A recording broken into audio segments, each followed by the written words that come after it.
Now on News 6, parents are giving their adult kids an average of $18,000 a year. I think it really solely rests on how the economy has changed. We're taking a deeper look at this growing trend. Plus, Central Florida drew in tourists way before Disney set up shop. The most famous attractions lost to time. And the local impacts from the next phase of the Summerland Avenue improvement project. This is News 6 Mornings. Plus, we're following breaking news overnight after a deadly crash involving a ferry in Clearwater. An update on that scene coming up in just moments. Good morning on your Monday. It is 7 o'clock on the dot. I'm Stephen Montiero. Hope you had a nice weekend. I'm Justin Wormuth. Crystal is off this morning, and we do want to start with Chief Meteorologist Candace Campos and the chance for rain today. Yeah. What you got? I like the caveat. I like the disclaimer you're giving. It's like, hey, we're talking about a chance for rain. Doesn't mean everyone's going to get involved Right. here. This is not a Do you not want the tropical. emails? Yeah. Well, I love your emails. I just want them to be a positive email. At the end of the day, this is not a big tropical system that we're looking at, or a line of rain and storms coming from a cold front, right? That's the rain that we've had over the last, couple of months, when we had a cold front come through, bringing us that ribbon of rain and storms. Today will be one of the first days of the season where we're starting to get more of a sea breeze driven activity. So downtown Orlando right now, brought to you by Light Orlando, delivering hope together. Nice start today. We have a little bit of that kind of low level cloud coverage, just kind of indicating that we have moisture to play with today. And when I mean to play with, that means that the sea breeze could actually develop some rain for us here in Central Florida. So everyone who did their homework and did the rain dance over the weekend, I appreciate you all. 68 degrees in Orlando, same in Stanford. We're at 66 in Daytona Beach. So let's talk about first the temperatures. It's going to be another hot one. Low 80s along our coast, already closing in on near 90 degrees again this afternoon, and then the rain comes through. But again, like Justin said, it's not going to be everywhere. We are watching the rain chances a little lower along our coast, higher the further inland you go. Today, it's really going to be a big time play for you guys in Lake Marion and Sumter County. We'll have more details, though, on all the other areas that could see a little bit of rain coming up in just a bit. Now let's check on those roadways with Trooper Steve. He's got your News 6 traffic update. All right, what you're looking at here is probably the first scene that we've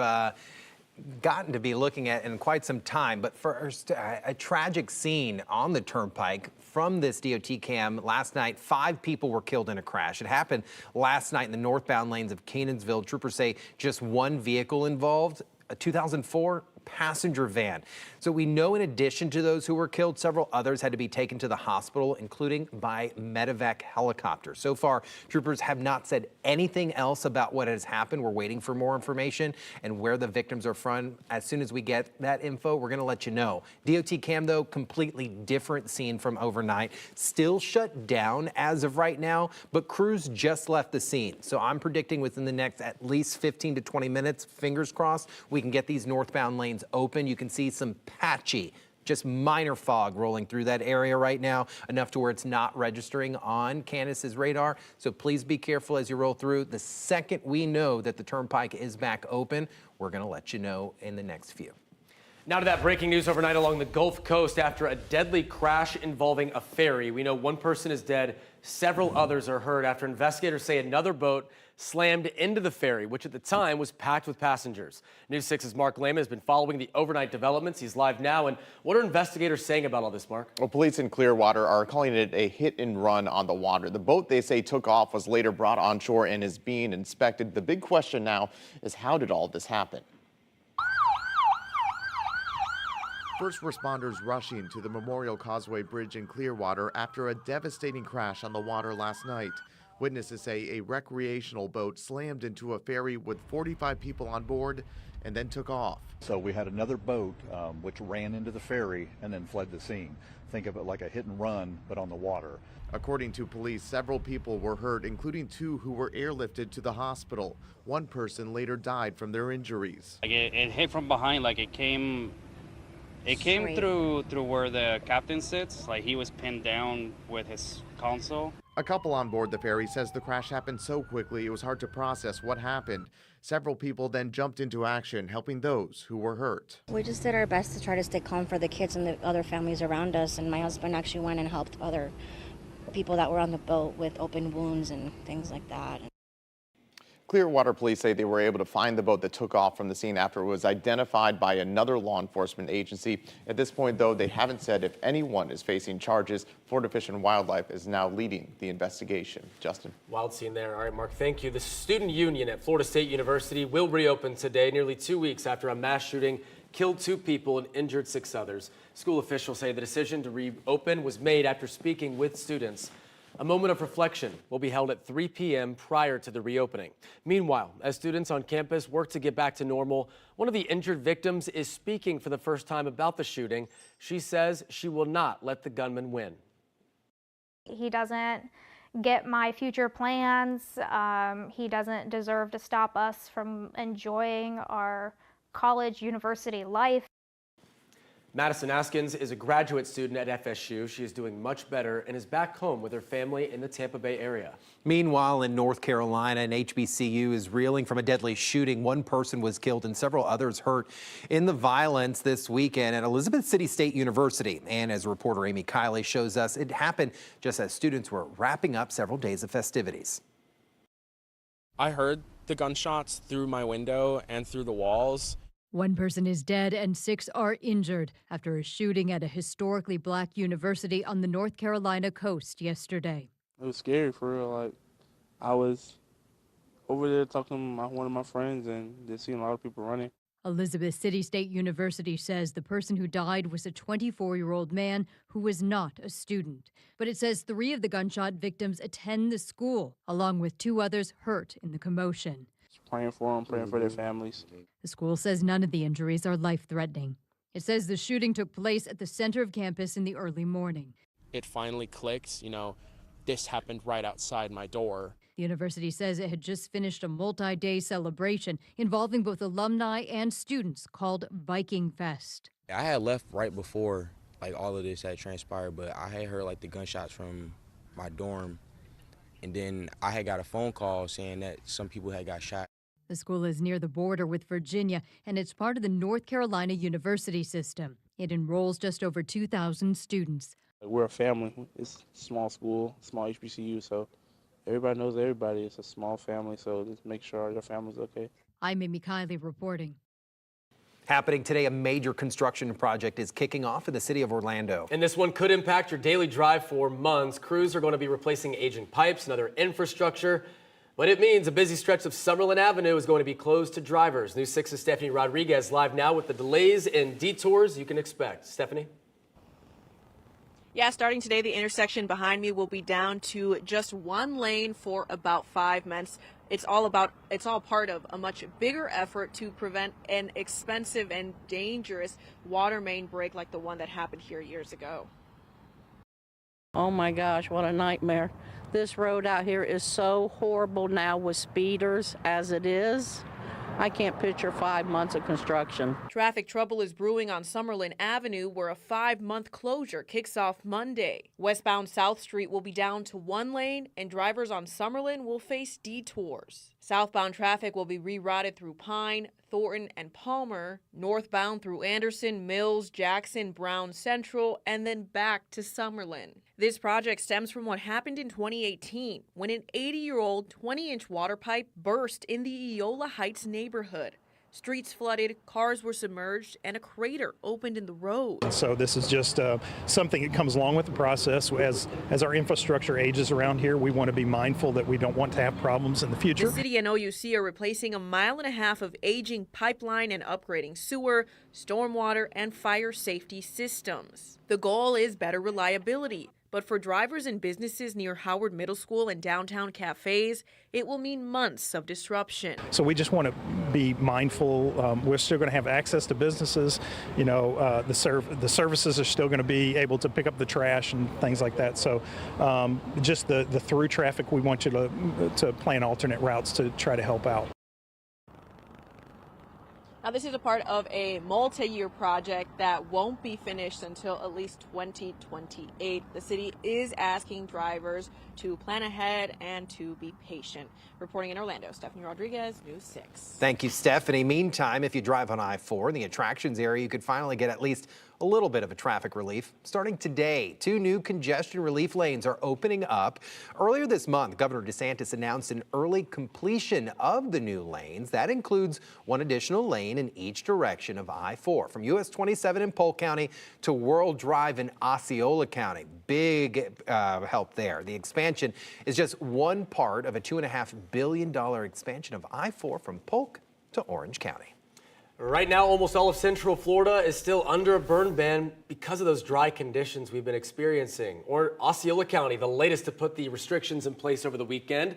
The ban applies to all types of outside burning, including open fire pits, campfires, and yard debris. All of Central Florida now has those mandatory bans in place, except for Marion County, where the burn ban remains voluntary. And it's been one of the driest Aprils on record when we're talking about Central Florida. Chief Meteorologist Candace Campos joins us now with those details. Yeah, we're talking, for instance, Daytona Beach seeing its second driest April so far with only 0.02 of an inch of rain.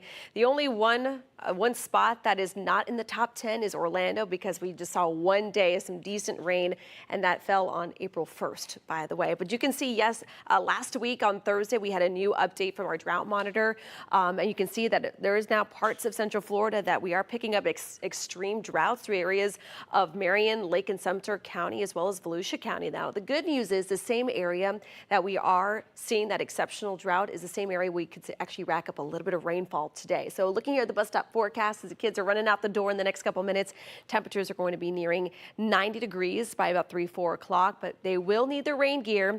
And you might want to keep an eye on the radar, especially if you have the kids maybe doing after-school sports, practices, games, whatnot, because we will have some rain that will be playing a bit of a role in your afternoon forecast. Looking here at the fire danger, though, because we have some moisture to actually work with today, and because we could have a little bit of rain, our fire danger is not in the high category for today for most Central Florida, still hovering under that medium chance for most of Central Florida. We will be pinpointing the timing of today's rain and some of the impacts, including how much rain could actually rack up this afternoon, coming up in just a little bit. Now let's check on those roadways with Trooper Steve. He's got your News 6 traffic update. All right, I'm looking at the Florida Highway Patrol's online page here, and they just changed the notes here. Florida Turnpike northbound at the 211-212. This is South Osceola, the crash we've been talking about all morning. 5 confirmed deceased from this crash so far. As of right now, they just updated the notes and said all lanes are in the process of opening. So within the next few minutes, we will not have any more issues out here. But if you're seeing what I'm seeing, be careful with some of the patchy fog, please. Increase that following distance. There's some minor construction, but outside of that, we will be opening up lanes of the Turnpike here very, very soon. Up a little further north of that, no issues. Kind of a little closer towards Kenansville Road and then St. Cloud, even Kissimmee. You guys are looking great. I-4, 528. I'm calling clear. 7:12 now, the 14th annual Paws for Peace Walk marked as a success. Coming up, the purpose of bringing pets and their owners together, and a final tally of how much money we raised.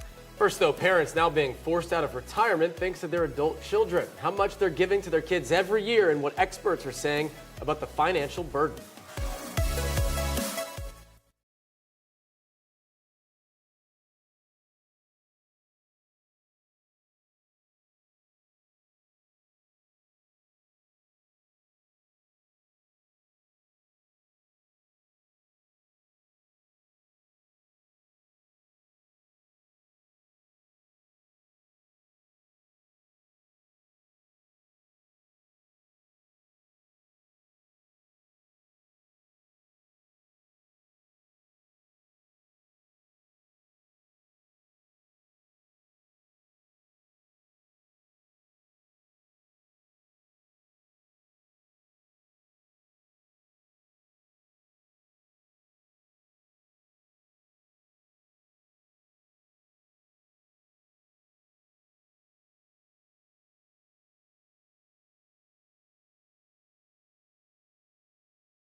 More and more young adults are opening bank accounts at the bank of mom and dad. The numbers show parents are spending an average of $18,000 a year on their adult children. And that number is forcing many parents to sacrifice their own retirement. New this morning, News 6 anchor Matt Austin spoke with a financial strategist who says it's a growing trend and a sign of the times. I think it really solely rests on how the economy has changed. Jude Wilson, a certified wealth strategist with Centris Financial, says more and more of his clients are coming to him with the same concern. I need to support my son or my daughter. Where can I access funds to give them some support? Wilson says for a lot of families, their retirement fund is turning into their kids' emergency fund. So it's doing more damage to them in their future, but they've kind of postponed that because the immediate need is, I want to make sure that my son or my daughter is okay now. In fact, a Savings.com survey of roughly 1,000 U.S. adults found working parents contribute 2 times more to their children than to their own retirement accounts. So this is dramatically impacting their, financial future. Beth Klung-Payabal is an analytics manager with Savings.com. Their survey shows half of all parents with adult children provide regular financial support, and only about a third plan to cut off that support in the next 2 years. I think they just don't know how to cut the strings. Wilson says the key is to create a timetable. There has to be a beginning and an end. So create a contract with your adult child. It may not be legally binding, but at least psychologically, it gives them the sense that this is not an indefinite support. Finding an end date is especially important for parents who are already retired. If we don't take care of this problem, that might be going back to work, which nobody wants to hear that. Matt Austin, News 6. Now, only 17% of parents in the Savings.com survey said that they would be willing to come out of retirement to support their adult children. We have a link to the full study and some tips for parents on clickorlando.com. Yeah, my mom ain't doing that one. Nearly 400 people and their pets gathered this weekend for the 14th annual Paws for Peace walk and run at Harbor Park in Orlando. It was so much fun. The annual walk is to raise funds to support Harbor House of Central Florida's Paws for Peace kennel. Now, this kennel allows women to bring their pets when they escape abusive relationships. We had a chance to catch up with some of the event participants to see how they were feeling after the big morning and why they came out to help. How do you feel, buddy? Sounds about right. So I can't imagine being able, having to leave behind a pet to escape an abusive situation. So I just am so thankful that there's a place that people can feel safe, in their person, and then also feel safe with their pets. And of course, this is something near and dear to all of us right here at News 6. We had a donation drive last week that raised over $10,000. Crazy. And we now know the walk raised just over $90,000 for the Harbor House Emergency Shelter Fund. And the goal, Michelle Spurzel, the CEO, we said there, she goes, I just want to always want to outdo ourselves. Yeah. Previous year, we were around 88. Knocked it out just over 90,000, and all of that. I love homegrown foundations because all that cash stays right here. Right here. Right here. It's awesome. It's an awesome cause, and a great event every single year. So Always much love fun. going out there and seeing the dogs. Yes. Can't beat that. And I love how Harbor House takes care of everything. Literally, things that you wouldn't even think about, they're taking care of it. One-stop shop. Yeah, absolutely. Listen, the weather looked nice. It was beautiful. A little warm. I was so jet-lagged. I know you I were. was like a zombie out there, but the weather made it just fine. You had your sunglasses on the whole time. People are like, when did you get back? I go, technically in the future. So just don't worry about it. That's true. It was very It was confusing weird. when I was texting you. You're like, hi, it's Wednesday. I'm like, no, it's not. And you're like, yes, it is. I'm like, oh, right, yeah. All right. Let's talk about the forecast for today. We're looking at finally seeing some rain back into our rain gauges. Now, it has been solid 2 weeks across Central Florida. If you even want to call 1/100th of an inch of rain on April 11th rainfall, but look how dry the entire month has been. So it looks like we finally can put one of these little green boxes right over the 28th, because I'm hoping that we can get some rainfall over those reporting stations and add to a little bit of what our deficit of over 1.5 inches has been.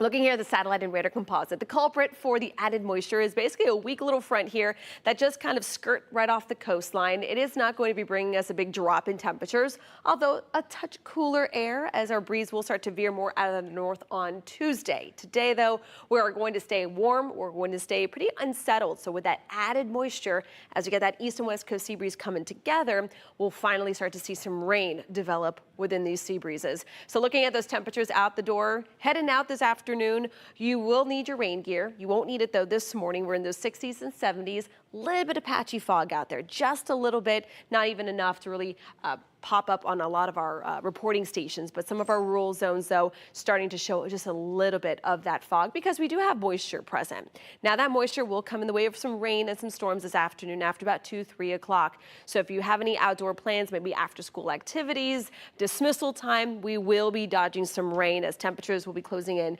on near 90 degrees. So let's talk about really the timing of the rain and the storms in the forecast. Now, this is not going to be a widespread event. So if you're maybe heading out to the beaches or you're doing any outdoor activities along our coastline, especially in Brevard, you might actually stay relatively dry throughout the majority of the day. Just to be aware, we still have that high risk of rip currents. Then further inland, rain chance about 30 to 40% along I-4, and then along 75, rain chances do go up a little higher. And that's because that's where the sea breeze collision zone will really happen.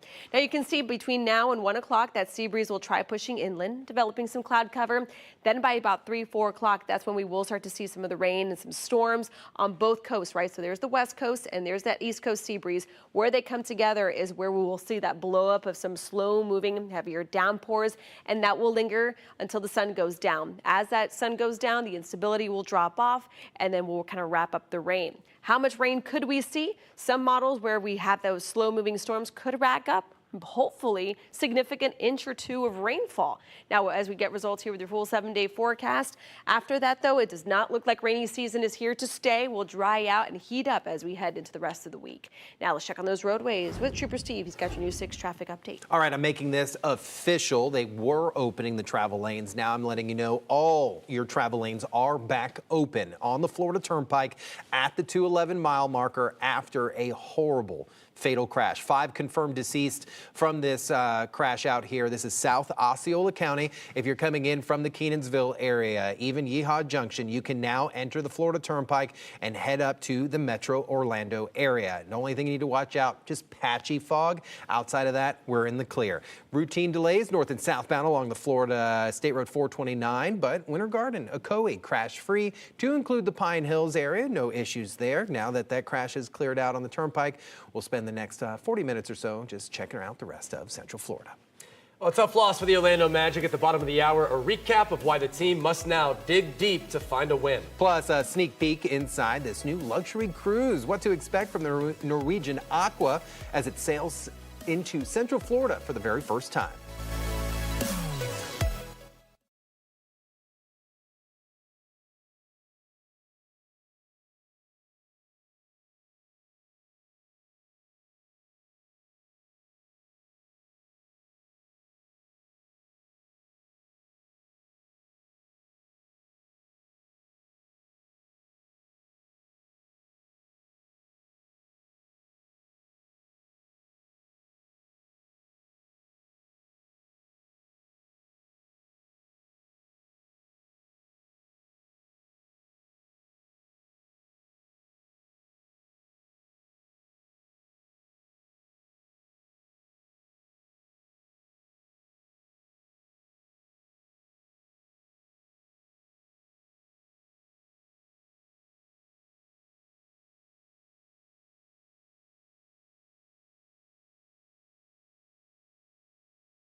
New this morning, a recall has been issued for a popular brand of apple juice. Martinelli's has recalled more than 7,000 cases of its juice, citing concerns over toxic substance contamination. According to the FDA, the impacted cases might be contaminated with patulin, a poisonous substance produced by certain molds often found in rotting apples. The recalled bottles will have the best buy date of December 5th, 2026. Now to a live look at Port Canaveral. We told you on Friday, ooh, gorgeous shot here, how the port set a new single-month record with nearly 926,000 passengers, almost 1 million. And those numbers could keep on growing with the addition of the new Norwegian Aqua. It sailed in for the first time this weekend, and it has some firsts at sea, including a new slide coaster where guests are sent by a high-speed powered launch up into the slide. The ship will offer 7-day trips to the Caribbean and the Bahamas from Central Florida. The cruise director says they are fully booked through August. Yeah, I already tried. Happening today, Amazon is hoping to finally get its first batch of internet satellites into orbit. It's all part of what the company calls Project Kuiper, which is meant to one day compete with SpaceX's Starlink service. The launch was originally supposed to happen earlier this month over the Atlas V rocket, but that ended up being scrubbed because of weather. The 2-hour launch window opens up at 10 o'clock tonight over at the Cape. If it happens, we're going to let you know, so keep it on clickorlando.com. Well, have you ever thought of Orlando without Disney? At the bottom of the hour, the blast from the past and a look at the main tourist attractions before Disney World was ever built.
Live with clickorlando.com. You're watching News 6 Mornings. Good morning, everyone. I'm Chief Meteorologist Candace Campos, downtown Orlando right now. Beautiful live look. Right now, temperatures pretty uniform in those 60s, but get ready for another hot day. But we're adding some rain to the forecast. I know, it's crazy. Back to seeing some rain, 30 to 50% chance.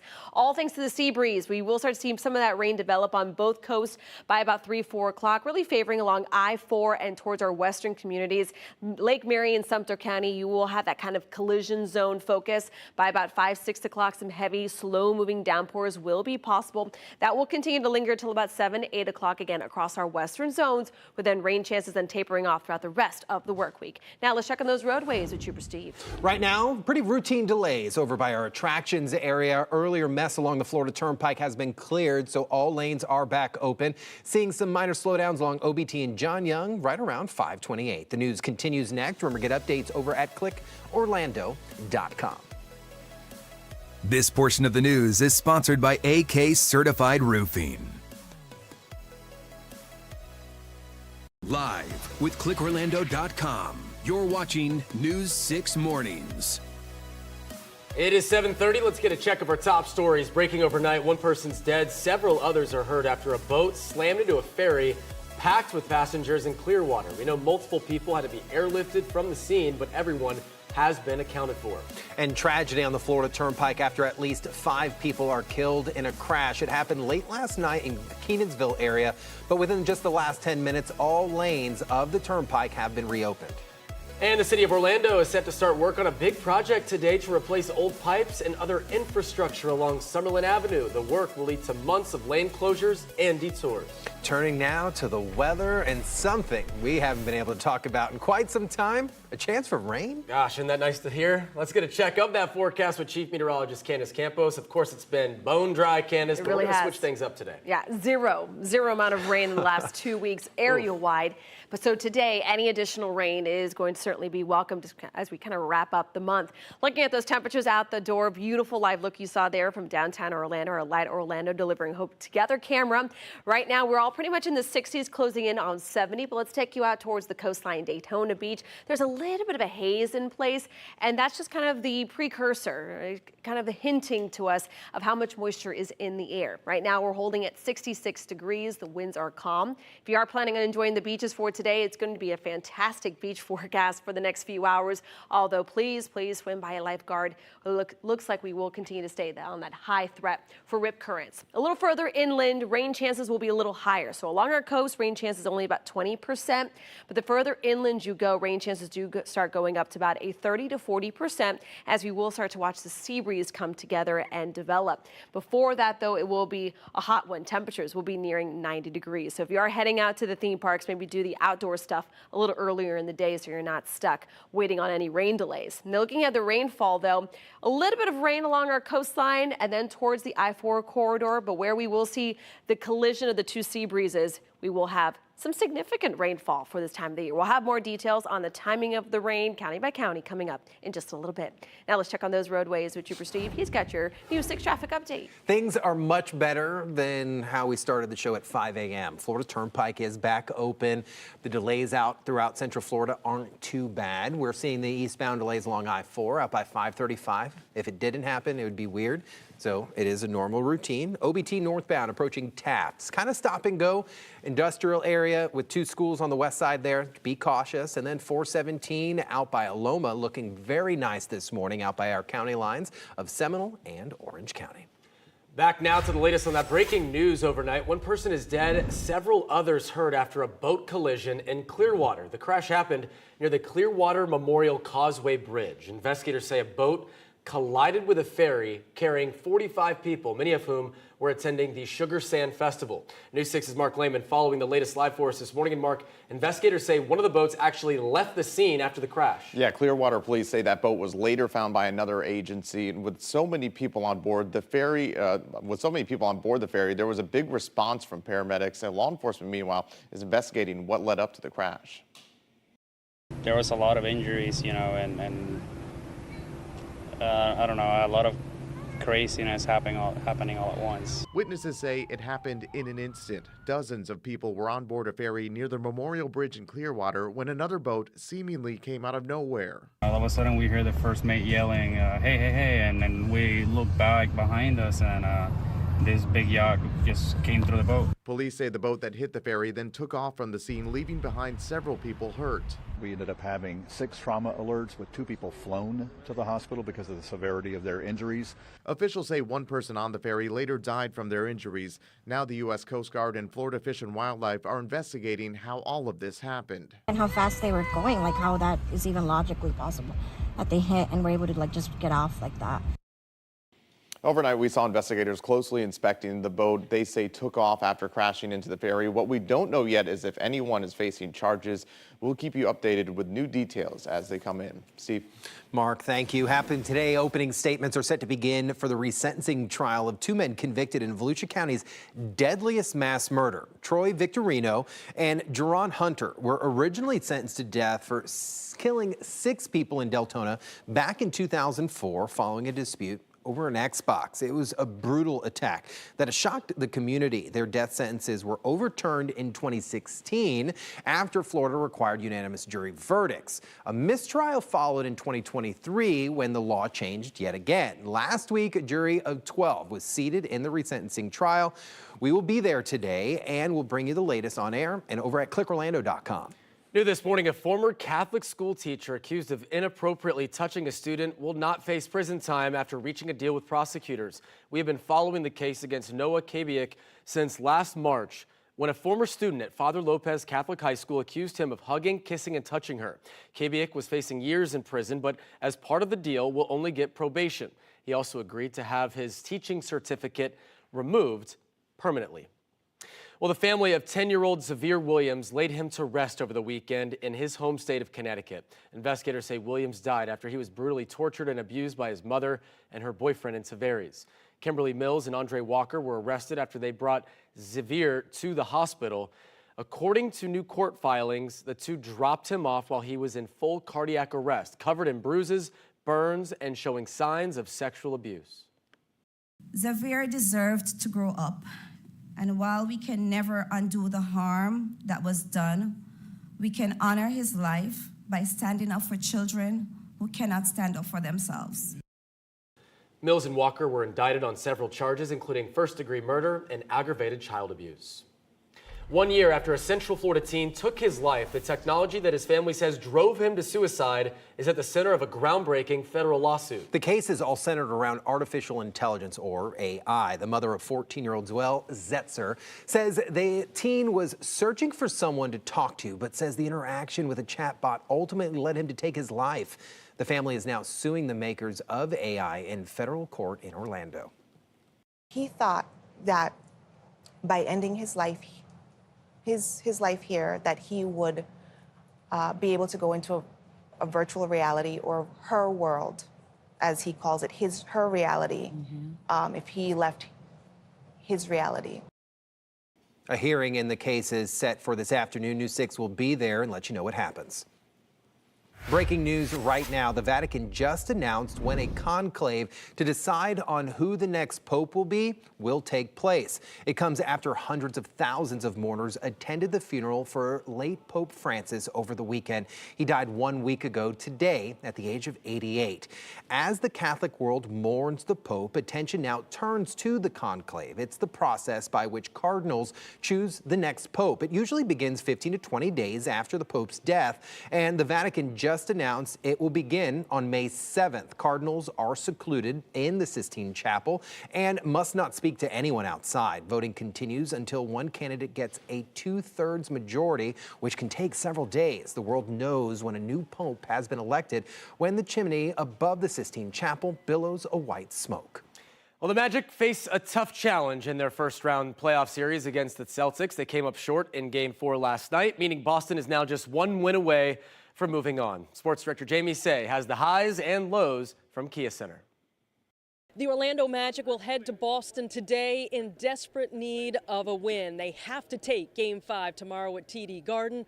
Otherwise, the season will come to an end. The Magic fought but fell in Game 4 here at the Kia Center. It was a back-and-forth game as the Magic tried to even this series with the Celtics. Paolo Banchero in the third quarter for 2 of his team-high 31.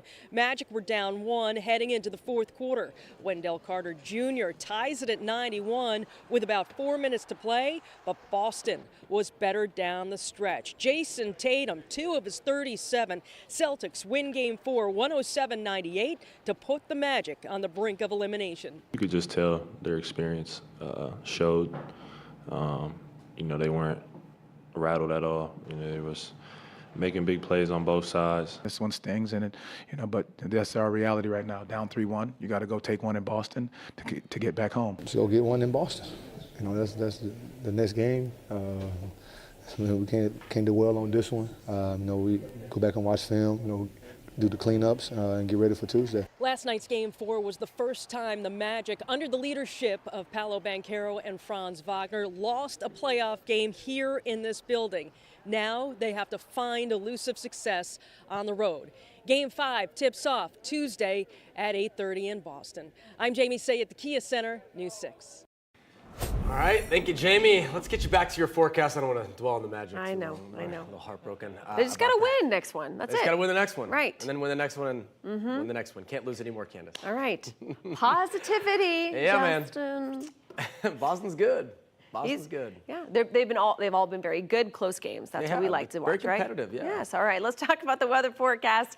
Speaking of little competition, we got the east and west coast sea breeze today that are going to continue to push inland. And as they battle across central Florida, wherever they meet is where we will see our best chance for rain. I know, I'm making sports into weather. Ultimate geek here. 68 degrees right now in Orlando. We're 70 in Leesburg, 68 as well in Sanford. Along our coastline, also staying in the 60s.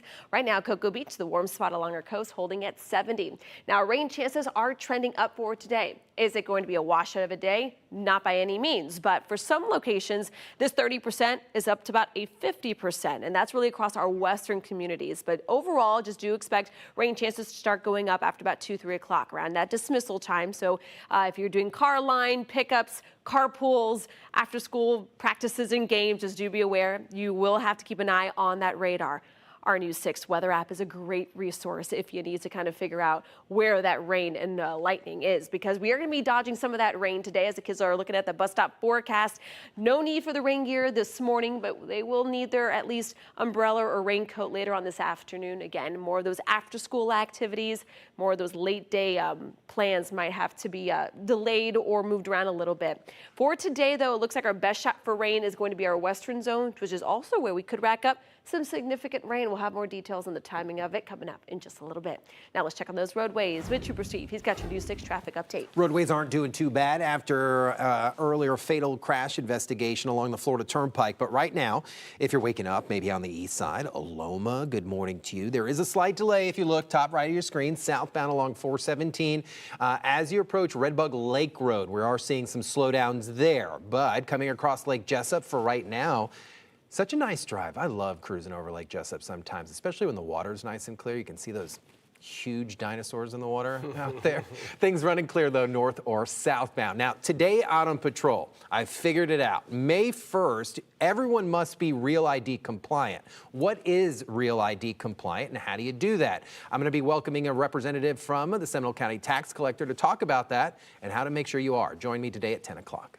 7:42 now. Before Disney and thrill rides, Florida's biggest attraction was a tree. Yeah, you heard Justin correctly, but that's not the only thing that drew the crowds here. Coming up, we're uncovering the quirky, the natural, and sometimes unbelievable attractions that once put the Sunshine State on the map. First, though, a deadly tragedy in Vancouver after a car plows into a crowd, the charges the suspect's facing, and the impact it's having on Canada's federal election.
As voting in Canada's federal election begins, murder charges are now filed against the man accused of ramming a car into a crowd of people at a street festival in Vancouver.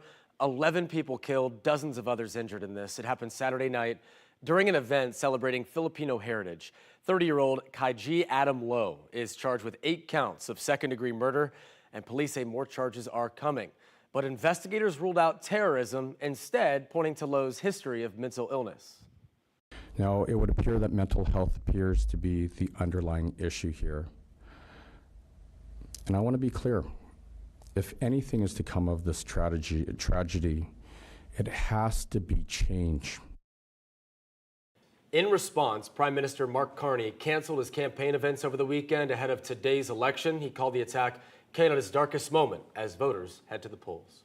An amazing rescue caught on camera in Palm Bay as first responders helped pull a family from a car submerged out in a canal. Check this out. It's crazy. It happened April 14th after a woman and her children all ended up trapped. First responders worked tirelessly to get out both the children and their mom. Palm Bay police say their rescue mission went smoothly and all occupants were treated by paramedics out at the scene.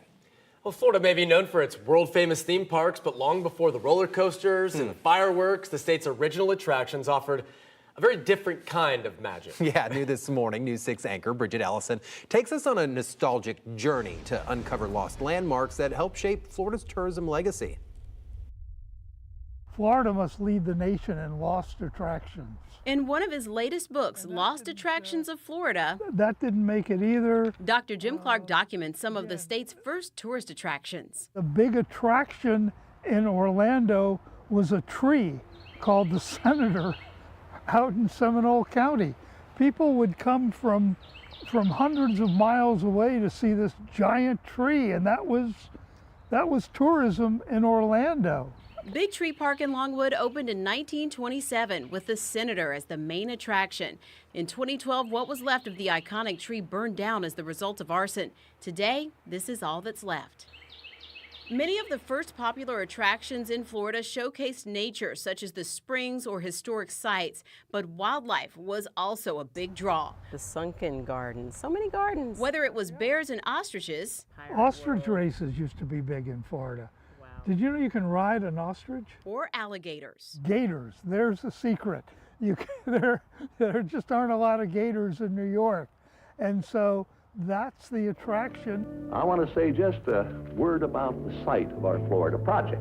Then in the 1960s, Clark says Disney set off a surge of new Central Florida attractions. And the thinking was people would spend 1 or 2 or 3 days at the Magic Kingdom and then have another 4 or 5 days of vacation. So let's build a park for that time. While many of the first attractions are now closed, all is not lost. We're here at Cypress Gardens, which is now part of Legoland Florida in Winter Haven. And coming up next week, I'll take a look back at some of the parks and attractions of days gone by. Bridget Ellison, News 6. She's getting all the fun, getting to go out and have all the fun now. Hey now, one of my favorite forgotten or lost attractions that is no longer here, Wet and Wild. That was a big part of my childhood, being able to go to Wet and Wild. He was fancy. I had Water Mania in Kissimmee. Water Mania. Yeah, well, you know, Wet and Both Wild. of them, though, it's funny. You could stand there and you'd never know they were there. No, I mean, like nowadays too. I mean, You got a Wet full and Wild resort. was really close. Yeah, it's right next to like where Volcano Bay is currently. So. But yeah, we got plenty. Everyone trying to follow in Disney's footsteps, trying to get a little piece of that trickle-down effect. I do love how Legoland incorporated Cypress Gardens into it, because sometimes you're just like you're in these parks and you're go go go. And You forget about the natural stuff. You walk that's in there, around. you're like, wow, this is so pretty. Like, oh, this was actually, you know, this is a thing. This has been a thing here. What was in the Central go-to Florida. thing for you in Miami? Disney. We're right at the Turnpike. Let's go. Wake up at 5 o'clock in the morning. All right, let's talk about the weather forecast. Such a great answer. I mean, that's true. You're right, though. I guess you had the Everglades and stuff. Yeah.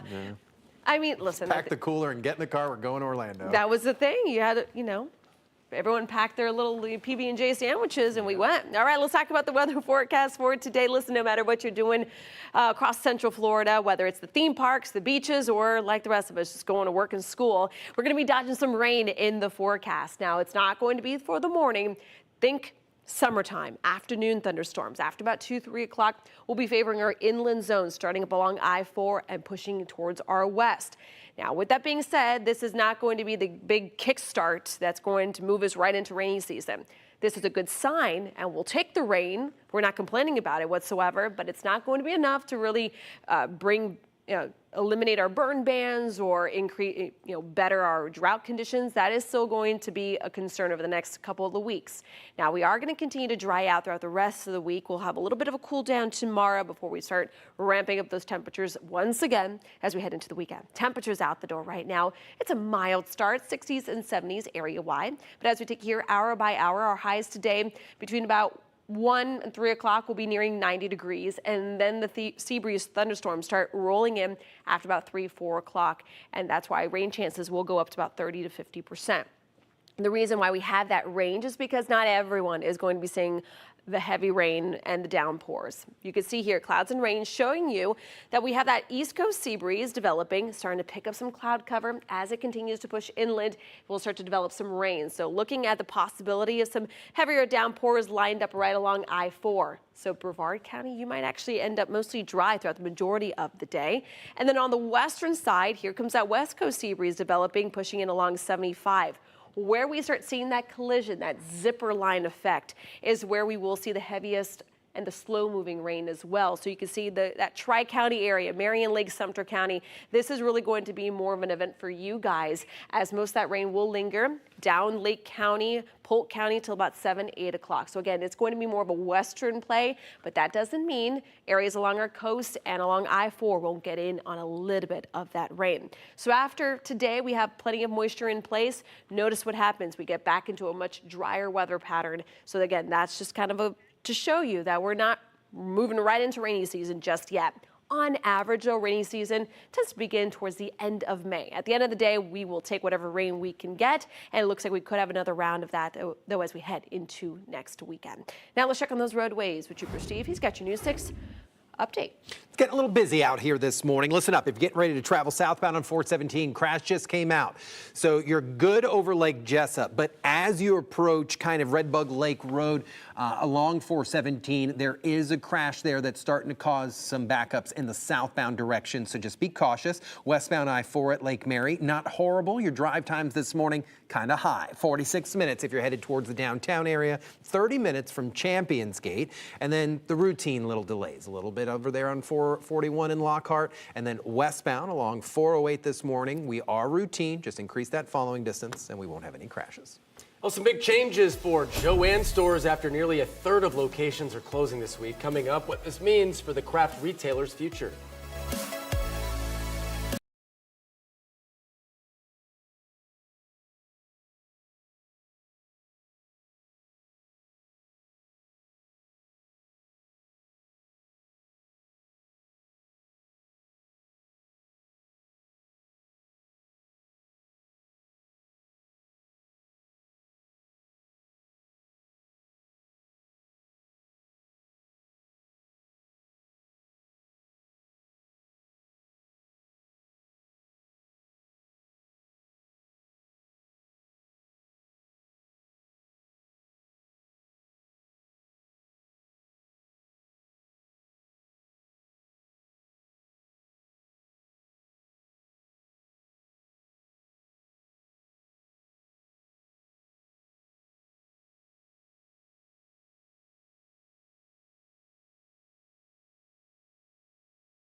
Major closures ahead for Jo-Ann fabric stores. Nearly a third of locations are going to shut down this week, with hundreds more to follow next month. The craft retailer filed for bankruptcy in January, which was its second filing in just 11 months.